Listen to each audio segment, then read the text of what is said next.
Ya, creo que acá estoy grabando. Sí. Ya vamos a hacer entonces una mega capacitación, un mega video acerca de el PPT de trastornos restrictivos obstructivos y insuficiencia respiratoria para la solemne de RESPI. Modo de introducción. Las enfermedades obstructivas y restrictivas son importantes en términos de número, cantidad y diferencia de enfermedades que afectan al aparato respiratorio. Las más conocidas son el EPOC, el asma, bronquiectasis, fibrosis pulmonar y enfermedades intersticiales. ¿Ya? Vamos a revisar cada una de ellas. Y vamos a usar también para el diagnóstico la clínica, o sea, la anamnesis, el examen físico, imágenes, sea rayo X, TAC, resonancia magnética, y también pruebas para ver la función pulmonar, como la espirometría, el DLCO, la gasometría, etcétera. Y la vamos a entender cada una de ellas y cómo pueden llevar a una insuficiencia respiratoria. Sabemos que la función del aparato respiratorio está acá y la palabra clave que quiero que memoricen el resto de la vida en cuanto hablemos a respiratorio es intercambio de gas. ¿Ya? Y para eso vamos a tener que movilizar el aire desde el ambiente hasta el alveolo. Voy a dibujar un pequeño esquema. Voy a dibujarlo con rojo.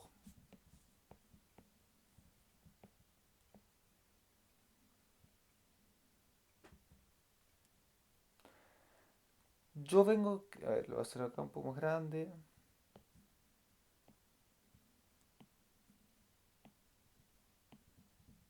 Ya. Yo acá tengo mi boca. ¿Ya? Algo súper tirado. Ya voy a pasar desde la boca, voy a pasar la faringe, laringe, tráquea, bronquio y llego de repente a mi alveolo. Yo la idea que tengo que hacer, ¿qué tengo que hacer? Tengo que movilizar el aire del ambiente que es rico en oxígeno y bajo en CO2. Uy, bajo en CO2. Y lo tengo que movilizar ¿dónde? Desde la boca, del ambiente hasta el alveolo. Y acá hacer un intercambio de gases. Y al intercambio de gases yo me refiero a entrar oxígeno y sacar CO2. ¿Ya? Vamos a ver más adelante cómo, por qué, etcétera. Para hacer esto yo tengo que romper dos resistencias. Primero, tengo que romper acá una resistencia. Vamos a jugar con este. Tengo que romper una resistencia que es la resistencia de mi vía aérea. O sea, de la airway. Ahí eso lo tengo. Acá. O sea, esto se opone a la distensión del pulmón. La distensión del pulmón es la capacidad que tiene el pulmón para expandirse. ¿Eso qué es? Es distensión. Es la expansión del pulmón. Nada más. Si yo tengo una alta resistencia en mi vía aérea, voy a evitar que el pulmón se expanda, porque evito el ingreso de aire. Cuando yo empiezo a ingresar aire, en un momento el pulmón quiere colapsar y quiere botar el aire. Y esa resistencia se llama resistencia elástica. ¿Ya? Que la vemos acá. Que está porque acá en el alveolo, en su pared, vamos a revisar que hay un concepto que se llama elastina. ¿Ok? Que le da la capacidad al pulmón para estirarse y luego para contraerse. En todo momento, vamos a explicar acá, que yo voy a tener mi pulmón. ¿Sí?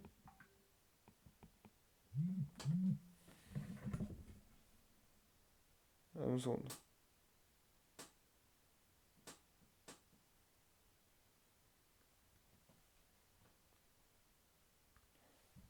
Acá una pausa y vuelvo al tiro. Ya, volvimos. Entonces estaba en lo siguiente que acá en esta zona va a estar el pulmón. Luego al pulmón le va a seguir una capa que es la pleura. Y ya luego voy a tener yo mi caja torácica. O sea, tengo el tórax. El tórax va a tener toda la parte de capacidad de músculo. Tengo los músculos intercostales, tengo los escalenos, tengo los serratos.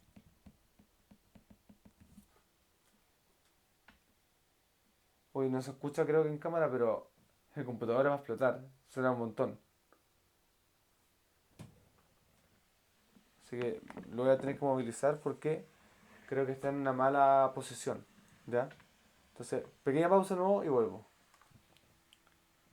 No sé si se alcanza a escuchar, pero está sonando un montón el ventilador, así que tengo un poco de miedo, pero hay que seguir. Dentro del pulmón yo voy a tener acá, no dentro, pero sí acá en esta zona intrapleural, una presión que se llama presión negativa. Yo acá afuera en el ambiente voy a manejar una presión, voy a reemplazar acá el color azul. Tengo una presión de 760 milímetros de mercurio. Si yo lo uso esto de un punto de referencia, voy a decir que esta presión es cero. ¿Ok? Y yo acá dentro de esta presión voy a tener presiones cercanas. Voy a checar esto un poco más. Ahí sí. Voy a tener presiones cercanas a 753, a 757, etc. O sea, puedo decir que si el punto de referencia acá era cero, acá es negativa. Tengo presiones negativas. Las presiones negativas van a hacer tender al pulmón a colapsar. ¿Ya? Van a tender a retraer el pulmón. Y van a tender a que este pulmón grande, esté chupado. Por otro lado, gracias al uso de estos músculos, gracias a su uso, yo voy a atender a que el tórax se expanda cuando quiero inspirar, se abra. Si yo tengo más apertura de mi caja torácica, soy capaz de entrar más aire. Y esa es mi lógica. Entonces veo que en todo momento los pulmones tienden a colapsar y la caja torácica tiende a expandirse. Entonces, ¿qué necesito? Yo necesito un equilibrio. Y equilibrio, ¿cómo yo lo consigo? Lo consigo a través de la pleura. La pleura va a unir el pulmón con el tórax y va a manejar para que no haya un colapso pulmonar. ¿Ya? El computador está todo lo que da. Entonces la pleura vendría siendo este hijo entre padres divorciados que se quieren ir.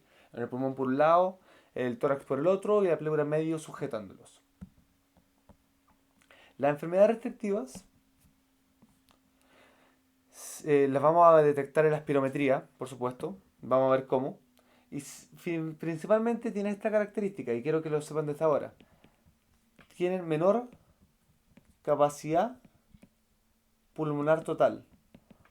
O sea, soy menos capaz de ingresar aire. Mi capacidad para almacenar volúmenes de aire al inspirar está disminuido. Y por eso es restrictivo. Acá cuando nosotros lo vemos en el laboratorio es el ejemplo de cuando al alumno se le colocaba una faja ya en la parte del tórax. Esto no permite, mejor dicho, una apertura torácica. Ya como yo no puedo abrir el tórax, yo no soy capaz de hacer entrar aire, porque no tengo espacio para ese aire. Por eso mi capacidad pulmonar total está disminuida. Y por eso es restrictivo. ¿Ya? Y esto puede ser por un problema intrínseco del pulmón, ¿ya? Que lo vamos a revisar, por ejemplo, en la fibrosis. La fibrosis ocurre en la parénquima del pulmón, ¿ya? Y eso es un problema intrínseco. Y este problema también puede ser extrínseco. ¿Cómo puede ser extrínseco? Puede ser a través de problemas neuromusculares. Vamos a ver el síndrome Guillain-Barré. Ya lo vamos a buscar. Y enfermedades torácicas, por ejemplo, a nivel de una cifoescoliosis. Ya que por un problema de la escoliosis, que sea de esta forma, la vamos a revisar igual, no permite que el tórax se expanda. Esto afecta la distensibilidad pulmonar, o sea, la capacidad de expansión del tórax, lo sabemos, y son menos frecuentes las obstructivas. Entonces vamos a las enfermedades ahora obstructivas.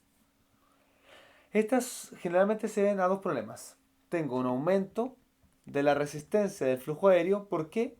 Por ejemplo, por moco, por hipertrofia. Yo cuando tengo acá el lumen de mi bronquio, lo tengo delgadito. Pero en un momento, por una sobrereacción, este bronquio puede estar hinchado.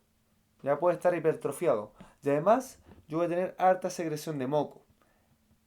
Entonces, esta cantidad de lumen que era grande, este radio que era grande, ahora es chiquitito. ¿Ya? Tengo un pequeño radio. Este pequeño radio me va a dar que hay mayor resistencia. Yo después voy a hablar acerca de una fórmula, pero mejor que la sepamos al tiro, que es Poussage. Poussage me habla acerca de la resistencia de un fluido. Que la resistencia del fluido se puede calcular como 8 veces su viscosidad por su largo partido en su presión oncótica por el radio de la cuarta. ¿Ya? Entonces yo sé, mediante esto, que el radio y la resistencia son inversamente proporcionales. ¿Qué quiere decir? Que cuando el radio es chico, la resistencia es mayor y el flujo es menor. Caso contrario, si el radio es grande, mi resistencia es menor y mi flujo es mayor. ¿Ya? Memorizar esto, por favor, anotarlo, tenerlo ahí anotadito, porque lo vamos a revisar. ¿Por qué otra cosa se puede dar? Por pérdida de retracción elástica. Yo acá en mi alvéolo tengo elastina en mi pared. ¿Sí? Y la elastina me da la capacidad como de un elástico. Un elástico yo soy capaz de abrirlo y luego con el tiempo el elástico va a querer cerrarse. Si yo pierdo esta elastina, voy a perder la capacidad para que este alvéolo se abra. ¿Ya? Y también para que se cierre. Entonces tengo un problema para movilizar el aire. Voy a tener problemas para inspirar, voy a tener problemas para expirar. ¿Ya? Como yo no puedo abrir el alvéolo, nuevamente tengo un problema obstructivo. ¿Ya? Se clasifica ahí por su diagnóstico en espirometría y lo vamos a revisar. Y esto es una limitación entonces del flujo. Y se puede dar una hiperinsuflación, que es finalmente cuando el aire queda atrapado en el tórax. Y eso también lo vamos a revisar un poco más adelante, ¿ya?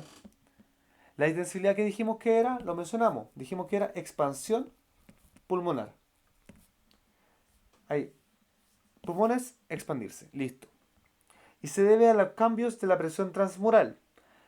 La transmural es la intrapleural, o sea, acá estaba mi pleura, estaba mi pulmón, está el tórax, la presión intrapleural es esta, intrapleural. Y la presión del alveolo, que es la presión que está acá adentro. ¿Ya? La presión del alveolo vamos a ver más adelante, cuando cambia, cuando es fija, etcétera. Pero podemos asumir de que si no hay flujo, la presión es cero dentro del alveolo. Y eso quiero que lo sepan desde el tiro. Yo cuando tengo movimiento de flujo, el movimiento de flujo se da como o por qué. Sea por diferencia de presiones. El flujo siempre se moviliza de un lugar que tiene una presión chiquitita, corrijo. El flujo siempre va a ir desde yo a un lugar donde yo tengo una presión grande, el flujo se va a movilizar hacia donde yo tengo una presión chiquitita. ¿Ya? Saberlo al tiro, de una. Y si no hay flujo, es porque mis dos presiones son iguales. ¿Ya? Entonces, cuando esto es negativo, el tórax se expande porque yo ingreso aire. Si mi presión intrapulmonar, intrapleural, es chiquitita, o sea, es negativa, yo dije acá afuera, acá arriba, luego recuerdo que acá yo decía que mi presión en el ambiente era cero. Y esto acá adentro puede ser una presión negativa, ¿ya? O puede ser positiva en base al ambiente. Ahí. Entonces, si mi presión intrapleural es negativa, significa que el aire va a ir a ingresar desde un lugar cero al lugar negativo. Va a ser este transporte. ¿Ya? En cambio, cuando es positiva, va a ir desde donde hay más aire a donde hay menos, o sea, cero. Acá yo tengo una inspiración y acá yo tengo una expiración. Y la distensibilidad entonces puede ser dinámica cuando ingreso aire o boto aire o estática, o sea, cuando no hay flujo. La distensibilidad la podemos observar como entonces expansión del pulmón en un gráfico de presión y volumen. Yo voy a tener entonces una variación de volumen en tanto hay una variación de presión. Por eso es que yo veo que cada 200 ml, o sea, esto se lee así, por cada 1 centímetro de agua, de presión, yo soy capaz de movilizar 200 ml. Así se lee, ¿ya? Se ve como la capacidad que tengo para hacer una diferencia de volúmenes determinada por una diferencia de presiones. En una persona normal este es el gráfico. Yo aproximadamente soy capaz de movilizar digamos, 4 litros de aire, 4 litros de volumen, a aproximadamente 15 centímetros de agua. En el enfisema esto está elevado. En enfermedades que son de tipo obstructivo, esto está elevado. ¿Por qué? Por el concepto teórico. Acabamos de grabar un video que lo invito a ver. Esto lo voy a hacer más rápido. Ya para los videos que tengo grabados específicos lo voy a dejar ahí. Tengo un video específicamente grabado que dice diapositivas respiratorias 2026 que se explica por qué en el enfisema yo voy a tener primero una apertura. ¿Ya? Porque al final yo hablo acá de un valor teórico. Y en la fibrosis, que es de tipo restrictivo, yo tengo una capacidad vital disminuida. Y esto es lo mismo, ¿ya? Si yo tengo menos volumen que ingresar a mayor cantidad de presiones, significa que tengo capacidad vital, o sea, una capacidad del pulmón de ingresar menor. Y nosotros lo revisamos eso. Nosotros lo mencionamos acá arriba. Dijimos que la capacidad pulmonar total estaba disminuida. Y eso tiene estrecha relación con la capacidad de extender el pulmón. Acá un gráfico que también revisamos específicamente en un video, pero lo menciono rápido. Yo cuando tengo alta cantidad de volumen en mi pulmón, ay, se me acabó la batería del lápiz, así que voy a hacer una pequeña pausa y volvemos. Ya no sé en qué estábamos, pero ahora sí ya cargué un poco el lápiz, así que a darle. Ya, este es un gráfico que también revisamos, pero a la rápida. Volumen, resistencia. Lo que sucede este es un gráfico que es raro de interpretar, porque en el gráfico me voy a dar cuenta que en esta zona es la zona cero. Y en este punto, el punto derecho, es el punto máximo. Por ejemplo, 5 litros de volumen. Lo sé, es raro. Hay un video especializado para leer este gráfico, ¿ya? Para que lo revisen. Pero en simples términos es que cuando yo tengo grandes cantidades de volúmenes, el volumen ocupa espacio en mi vía aérea. Y como el aire que ahí está transitando ocupa el espacio, yo tengo acá un radio que es mayor. Cuando yo tengo un radio mayor que dijimos de la resistencia era menor. Otro cuento, lo siento. Lo siento, lo siento, lo siento, lo siento. Este gráfico no era que se leía al revés, ¿ya? Lo siento. Tenemos el 0 y tenemos la cantidad de volumen, 5 por ejemplo. Ahora sí. Olviden esa parte, me confundí de diagrama. Esta es mi vía aérea. Mi vía aérea va a estar abierta en cuanto yo tenga volumen dentro. Si tengo grandes cantidades de volúmenes, está muy abierta esta vía aérea. Cuando está abierta la vía aérea, el radio es amplio. Y cuando el radio es amplio, mi resistencia es baja. Y es lo que yo puedo ver. O sea, veo que a un volumen alto tengo una baja resistencia, ¿sí? En cambio, en cuanto yo vaya disminuyendo mi volumen, la resistencia es mayor. ¿Por qué? Porque el aire que ahora hay dentro de mi vía aérea es menor, ya que el volumen disminuye. Como el aire es menor, el radio ahora se hizo más chiquitito. Y como el radio es chiquitito, la resistencia es más grande. ¿Ok? Simplemente eso. Recordar entonces que esto evoluciona de forma inversa y no de forma lineal. ¿Ya? No. Algunos términos. La ventilación es ingreso y salida de aire. Inspiración y expiración. ¿Pero con qué objetivo? Hacer intercambio de gases, lo mencionamos. La perfusión, ¿qué es? Es la llegada de sangre con oxígeno a un territorio o a un tejido que lo requiere. ¿Ya? Finalmente, intercambio de gases, que es la transferencia entre oxígeno y dióxido de carbono en la membrana. Y este paso lo considero como difusión. Yo no necesito transportadores, no requiero de proteínas, de nada para que los gases pasen, ya que son solubles. Y este paso, que no requiere, que es por medio de la membrana simple, se le conoce como difusión. ¿Ya? Y va a haber también transporte de oxígeno, o sea, que va a pasar oxígeno hacia tejido. Ese es mi objetivo finalmente. Transportar el oxígeno y dejarlo en un tejido, dejarlo en el cerebro, dejarlo en el corazón, dejarlo en el músculo. ¿Ya? Y al revés, el CO2 que estaba trabajando ese músculo, ya que lo bota como desecho, pasa a la sangre, es un tóxico. Y luego para los pulmones, y en los pulmones se bota al ambiente, en la expiración. Y la regulación de todo este proceso de la ventilación, del ingreso, de la salida de aire, del intercambio gaseoso, es homeostasis respiratoria. Este gráfico ya igualmente lo vimos en un video especializado. Pero ¿qué tengo? Tengo que voy a ocurrir un aumento de volumen pulmonar, o sea, una inspiración. Al hacer la inspiración, la presión alveolar, ¿qué se tiene que hacer? Se tiene que hacer negativa. Cuando yo tengo presiones negativas, ¿qué hago? Que en el ambiente, como era cero, y acá como es negativo, el flujo tiende a ir hacia donde hay menos presión. Entonces, tanto la presión alveolar como la presión pleural tienden a ser más negativas. En cambio, en la expiración, el volumen pulmonar disminuye. ¿Y por qué? Porque tanto mis presiones alveolares como pleurales tienden a aumentar. Tienden a ser menos negativas o un poco positivas.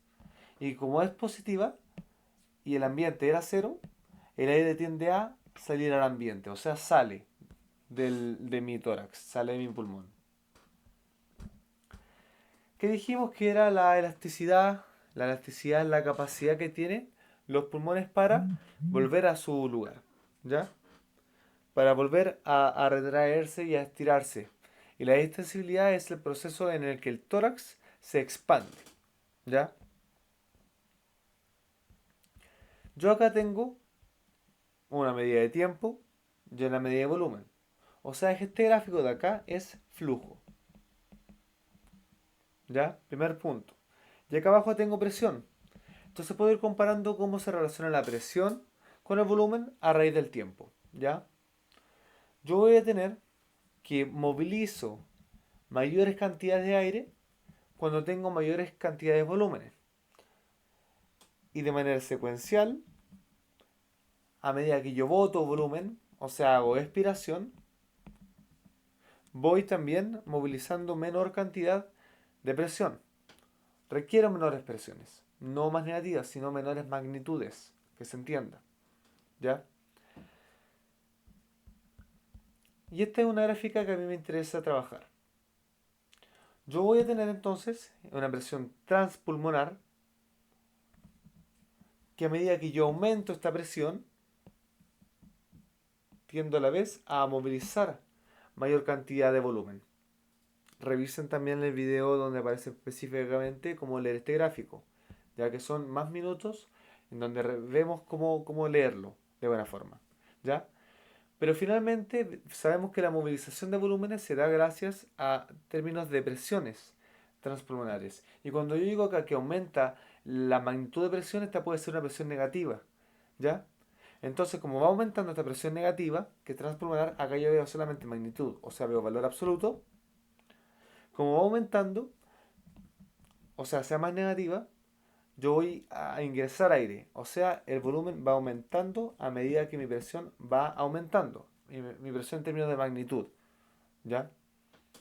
Y yo puedo decir que aproximadamente voy a ingresar por cada 1 centímetro de agua, eso es presión, voy a movilizar 0,2 litros, o sea, 200 ml. Y eso es en términos de distensibilidad, en términos de expansión torácica, ¿ya? Y eso es lo normal. Y yo lo voy a encontrar aumentado o disminuido en términos de si mi patrón es expiratorio, es obstructivo o restrictivo. Este gráfico lo acabamos de revisar, así que lo doy por check. Llega algunas fórmulas. Estas ya las revisamos. Vimos que mi resistencia de la vía aérea era como, era la presión dentro del alveolo menos la presión que está en la boca, ¿ya? La presión que está en la boca puede ser positiva, puede ser negativa, etcétera. Cuando la presión en la boca es positiva, quiere decir que yo estoy botando aire. Quiere decir que todo este valor y la presión alveolar tiende a ser igual a la del ambiente, o sea, más o menos cero. Entonces, ¿qué sucede? La resistencia va a dar positiva. ¿Esto qué quiere decir? Si es positivo o negativo me indica el sentido. ¿Ya? Voy a bajar esto un poco acá. Me indica el sentido. Si es positiva yo digo que el aire sale. Y tiene todo el sentido del mundo porque como el ambiente es cero, y acá está el aire, el ambiente, como el ambiente es cero, yo tiendo a botar este aire. En cambio, si la presión que está en mi boca es negativa, acá me da un doble negativo. Me da n menos por menos y esto da más. O sea, mi resistencia es positiva. Yo tengo una resistencia para la vía aérea, para el flujo aéreo. ¿Y cuándo yo voy a tener resistencia en la vía aérea? Cuando entre aire. ¿Ya? O sea, cuando mi presión en la boca sea negativa, voy a tener el aire, acá, aire, que el aire es cero. Y mi vía, en mi boca, que es negativa, el aire tiende a ingresar a mi boca. Y de mi boca a mi torrente y a mi vía respiratoria. ¿Ya? Y así por eso es que yo tengo una resistencia de la vía. Tengo solamente resistencia cuando hay flujo. Entonces se entiende. ¿Ya? Y esto obviamente la medida ya la conversábamos, era centímetros de agua sobre el flujo, litros segundo. Y la ley de Puiseux, que ya la vimos, que era la resistencia, que era igual a 8 veces por el largo, por su viscosidad, partido en R elevado a 4. ¿Ya? Donde vimos que el radio y la resistencia son inversamente proporcionales. Ya lo trabajamos. Este gráfico ya lo vimos. Check. Tensión superficial. Yo acá voy a tener, y acá me voy a acercar a la foto, voy a trabajar con ella, un alveolo. En el alveolo, cuando yo ingreso aire, tengo que humidificarlo. ¿Ya? Hay un proceso en mis cavidades nasales, en las conchas nasales, donde yo tengo que humidificar el aire, porque el aire seco daña la vía respiratoria. Cuando yo humidifico el aire, le agrego partículas de agua. Y cuando este aire humidificado llega a mi alveolo, deja partículas de agua. Entonces yo tengo que acá en el alveolo hay agua. Y cuando el agua, es H2O, interacciona con el aire, empieza a generar algo que se llama puentes de hidrógeno. Y estos hidrógenos que están acá se empiezan a interaccionar entre ellos y se tienden a atraer. O sea, los lados contrarios de este alveolo se tienden a atraer en un punto de gravedad al centro.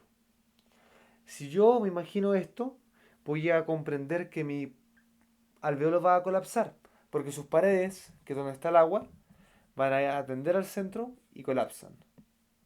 ¿Sí? Yo sé, mediante esta fórmula, ¿ya? Que es la ley de Laplace,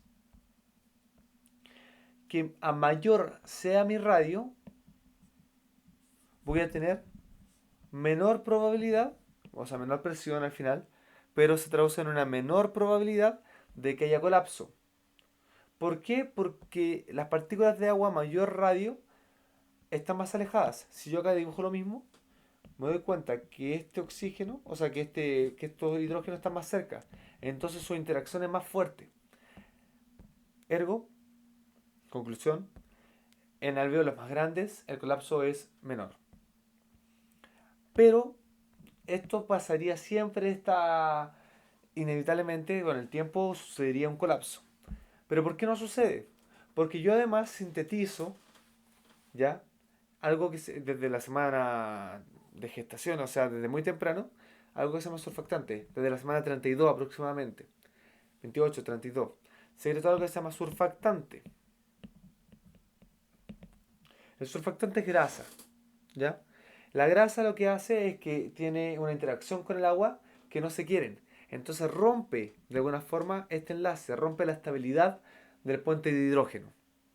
Al romper esta estabilidad yo evito que haya este colapso y dejo que el agua se vaya a sus alrededores. Derivado de esto, si yo tengo también surfactante en mis alveolos pequeños, me hago la siguiente pregunta, y esto no está anotado en el PPT, pero para trabajarlo, porque lo vimos en fisiología de primer semestre. ¿Qué me sale más rentable, tener alveolos grandes o alveolos pequeños? Si yo tengo surfactante y resuelvo este problema de la tensión superficial, me es más recomendable tener alveolos pequeños. La razón Es que estos alvéolos pequeños tienen mayor capacidad para aumentar su volumen cuando ingresa el aire y aumentar su área para hacer intercambio gaseoso. En cambio, cuando yo tengo muchos alvéolos grandes, porque recordar que esto es masa, ya están muchos unidos, tengo poca capacidad para expandir cada uno de estos alvéolos y pierdo área para hacer intercambio. La distensibilidad, entonces, ¿qué dijimos que es? Expansión de pulmón, derivada por la presión transpulmonar, ya lo revisamos. Y yo lo puedo revisar como en un flujo, en un diagrama que es volumen, presión. Lo revisamos. Vimos además que por cada centímetro de aire, de agua, podemos utilizar 200 ml, 0,2 litros. Lo revisamos. Acá mantengo siempre el tema de la ventilación pulmonar. Y acá yo voy rápido. ¿Por qué? Porque esto lo sabemos. Cuando yo inspiro, mis músculos intercostales se contraen. Y esto genera un movimiento de eh, palanca de agua, balde de agua, en donde yo hago este movimiento. O sea, hago una apertura en el diámetro horizontal, ¿ya? De las costillas, de la caja torácica. Las costillas se elevan. Y, o sea, y aparte el diafragma se contrae, o sea, el diafragma baja. ¿Esto qué genera? Genera además una apertura caudal cefálico. Y finalmente esta apertura que es hacia los lados, esta apertura que es hacia arriba y hacia abajo, me provoca que la caja torácica aumente de volumen. Y por tanto el aire ingresa al pulmón. Cuando ya ingresó y necesito botarlo, mis músculos intercostales se relajan. O sea, el radio que había hacia los lados disminuye. El diafragma se relaja y el diafragma sube. O sea, mi diámetro que estaba caudal cefálico también disminuye y el aire sale. Este gráfico lo revisamos de manera exacta en un video especial. Entonces lo voy a saltar. El video dura 5 minutos, es cortito y se explica rápido. Pero quiero ahorrar tiempo. Fisiología. ¿Ya? Y espero que se haya entendido porque cuando son gráficos que yo revisé normalmente me tomo el tiempo. Ya me tomo un tiempo, 5, 7, 10 minutos para explicar un puro gráfico. Cosa de explicar todo ahí. Y dudo que en esto, que quiero revisar como todo el resto de PPTs, de diapos, alcance a verlo de buena manera. Igualmente, cualquier duda me consultan. Ya revisamos estos valores, estos conceptos. La ventilación es entrada y salida de aire con el fin de hacer intercambio gaseoso. La perfusión pulmonar es la capacidad que yo tengo para que en el torrente sanguíneo se acerque y esté en estrecha relación con mi alveolo. Porque así yo me puedo asegurar, como vimos en la relación BQ, que es otro video que vamos a ver un poco más adelante, donde yo necesito que haya sangre circulando con bajos niveles de dióxido o con bajos niveles de oxígeno, lleguen al alveolo y del alveolo se nutran de oxígeno. Entonces, ¿qué yo necesito? Necesito que mi parte alveolar funcione bien y que mi parte de perfusión funcione bien. Y eso, vamos a adelantar un poco, es mi patrón BQ. Ventilación, perfusión. Entonces, además necesito una buena difusión pulmonar. Nosotros dijimos que es a través de la membrana del alveolo que se ocurre la difusión de gases. O sea, que el oxígeno entra y que el CO2 sale. ¿Sí? Y eso pasa a través de la membrana del alveolo por difusión. Si el grosor aumenta, la difusión cae. Y eso es la ley de Fick, que lo vamos a ver más adelante, casi al terminar la presentación. Y esto tiene que ver estrechamente con el transporte. De la diapo 20 a la diapo 26 hay un video especial que explica cada una de estas diapositivas. ¿Ok?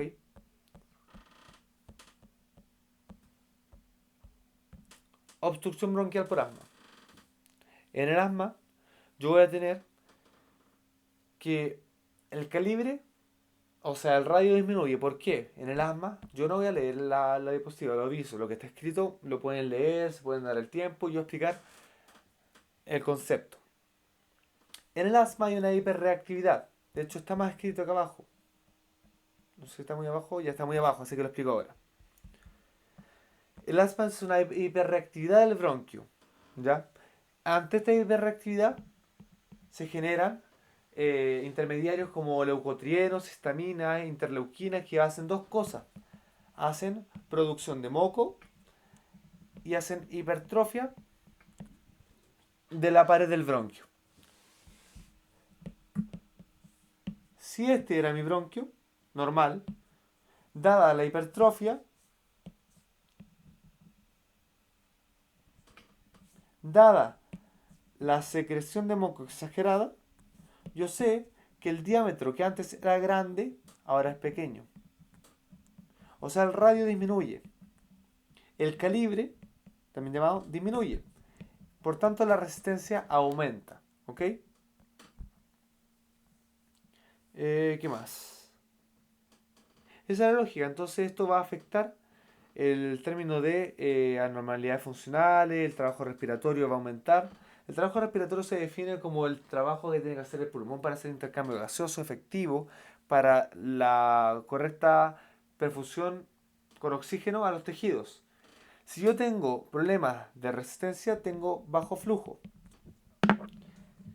¿Ya? Si tengo bajo flujo, no voy a permitir que haya finalmente cantidades de oxígeno suficiente y tengo hipoxemia. Como tengo hipoxemia, no entrego buen oxígeno a los tejidos y el trabajo pulmonar, la ventilación, está disminuida, pero el trabajo respiratorio quiere aumentar como compensación. ¿Ya? Y tengo un problema, un desequilibrio en mi ventilación-perfusión. ¿Qué está fallando en el asma? ¿Está fallando la perfusión? No, está fallando la ventilación, porque yo no soy capaz de hacer este intercambio gaseoso del que hablaba de manera efectiva. Porque a pesar de que yo puedo a lo mejor ingresar aire, pero me cuesta aún así, no voy a ser capaz de hacer el intercambio gaseoso, que es lo que me interesaba. Ahí digo intercambio gaseoso. Entonces esta es una enfermedad que está limitada en el flujo, ya sea por un estrechamiento en el caso de la MAO o por pérdida del retroceso elástico en el caso del enfisema. Cuando yo hablo de elastina, hablo de proceso de retracción elástica, hablo del enfisema. Y ya lo mencionamos cómo funcionaba. Ya que lo puedo ver incluso. El enfisema se da por una pérdida, una destrucción de las paredes de los alveolos. Quiero decir, acá yo puedo ver de buena manera todos los tabiques que hay entre los alveolos, etc. Y en este tipo, que es el tipo paracinar, el enfisema paracinar, que es el más grave, me enfoco en él, estos tabiques que habían se pierden, ya no están. Y estos tabiques estaban ricos de elastina. Esta elastina me permitía expandir y volver a contraer el alveolo. Como yo pierdo esto, no puedo expandir ni nuevamente contraer el alveolo. Entonces, ¿qué tengo? Tengo menor intercambio gaseoso, porque como no puedo expandir el alveolo, pierdo área de intercambio. ¿Ya? Esa es la lógica que debo seguir. Acá tengo una imagen de cuál es la lógica del enfisema. El enfisema yo lo voy a ver como gotas, lo voy a ver más adelante, de aire atrapado. Lo voy a ver más adelante, así que prefiero verlo. Pero vemos que acá el aire se va a ver en esta imagen blanco. Ya el aire traspasa. Yo veo todo lo que veo negro porque yo coloco una luz, una luz ionizante, rayos X, y topa con algo. Topa con tejido pulmonar. Y por eso se ve negro, porque la luz no pasa a la placa que está detrás. En cambio, cuando yo veo blanco, es porque no hay nada que impida el paso de luz. O sea, hay aire. ¿Ya? Y yo voy a diagnosticar enfisema porque como hay rotura de esta pared del alveolo, yo voy a tender a acumular aire. Y veo algo, estas pelotitas de aire que se llaman bullas. Le voy a adelantar materia, bullas. Estas bullas son de aire. Se dan por pérdida entonces de la membrana de la pared del alveolo y pérdida de elasticidad. Y este aire acumulado me puede llevar a una hiperinsuflación. Entonces, ¿qué veo acá? En A veo aumento de la secreción de moco, aumento del edema, etcétera. ¿Qué dice? Secreciones. Estupendo. Y yo acá que veo una reducción del radio. En este caso en el B yo veo una hipertrofia. O sea, el músculo del bronquio del alveolo está demasiado grande. Y que tengo nuevamente una disminución del radio. B, hipertrofia. Y C, pérdida de elastina. O sea, pierdo toda esta parte de la capacidad de la membrana, la capacidad de la, o sea, membrana basal del MEC, del medio extracelular, que estaba acompañado de la elastina. Se pierde.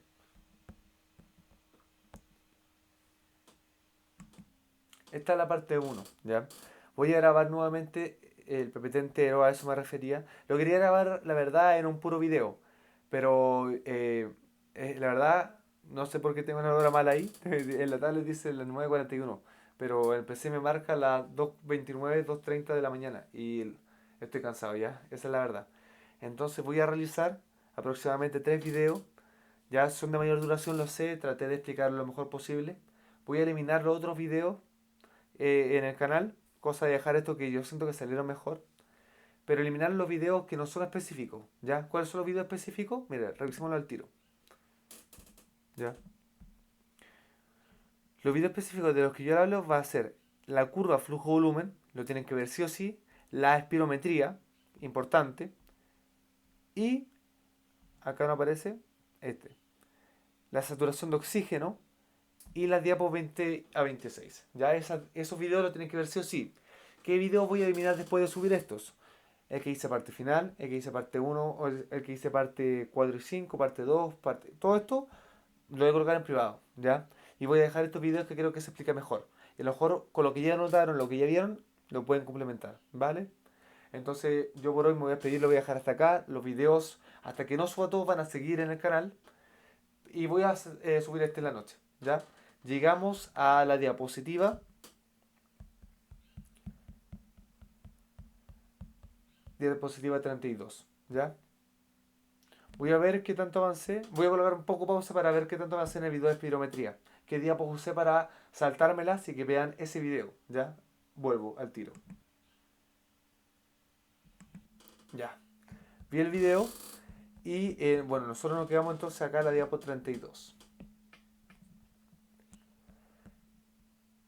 En el siguiente video vamos a revisar la introducción al estudio funcional respiratorio a través de la espirometría, gasometría, perdón, y la plectomografía sobre todo, esas tres. Voy a llegar hasta esta diapositiva, indicaciones de la espirometría, ¿ya? De ahí voy a saltarme porque el video de espirometría explica la siguiente diapositiva. Este diagrama también me lo voy a saltar. Hay un video específico, ¿ya? El video se llama curva flujo volumen, para que lo vean, para que lo repasen. Y yo voy a revisar estos conceptos en el próximo video, ¿ya? Voy a dejar acá un poco más o menos la organización. Yo voy a entonces vean el video, nuevamente les digo, que va de la diapo 45, calculé, hasta la diapositiva 50, ¿ya? Y luego el segundo video va a hablar acerca de las definiciones, la espirometría, cómo se ve la espirometría en un flujo obstructivo, en un flujo restrictivo, algunas patologías básicas, ¿ya?